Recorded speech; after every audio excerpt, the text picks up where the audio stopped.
অঢেল সম্পদের মালিক নরসিংদী জেলা পরিষদের হিসাবরক্ষক রোমান মিয়া। নরসিংদী জেলা পরিষদে যোগদানের পরই আলাদিনের চেরাগ পান হিসাবরক্ষক রোমান মিয়া। অবৈধ অর্থ দিয়ে নরসিংদী শহরে কিনেছেন বাড়ি ও ১০০ কাঠা জমি, তার স্ত্রীর নামে করেছেন এফডিআর ও ব্যাংক ব্যালেন্স। তার গ্রামের বাড়ি রায়পুরা উপজেলার হাটুভাঙ্গা মেজেরকান্দি গ্রামে কিনেছেন ১০০ বিঘা জমি। জেলা পরিষদে একক আধিপত্য বিস্তারসহ নানা অভিযোগ রয়েছে তার বিরুদ্ধে।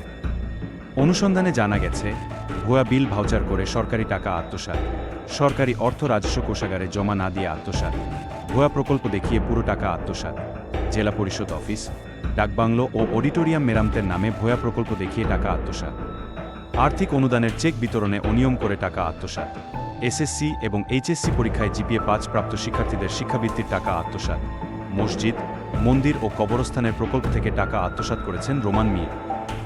জেলা পরিষদের কয়েকজন কর্মচারী বলেন, প্রকল্পের প্রথম কিস্তি ও দ্বিতীয় কিস্তির চেক নিতে গেলে হিসাবরক্ষককে দিতে হয় টাকা।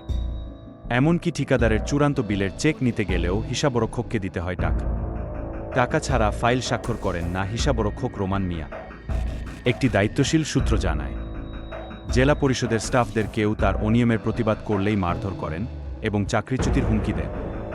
ইতিমধ্যে তিনি নিম্ন কর্মচারীগণকে একাধিকবার মারধর করেছেন।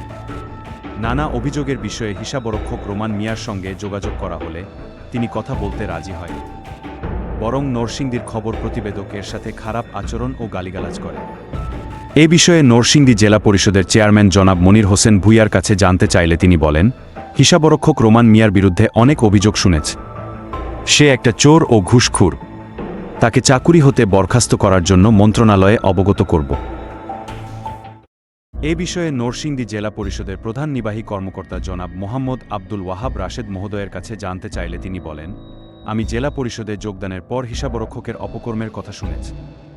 তার বিষয়ে সকল অভিযোগ তদন্ত করে যথাযথ ব্যবস্থা গ্রহণ করা হবে।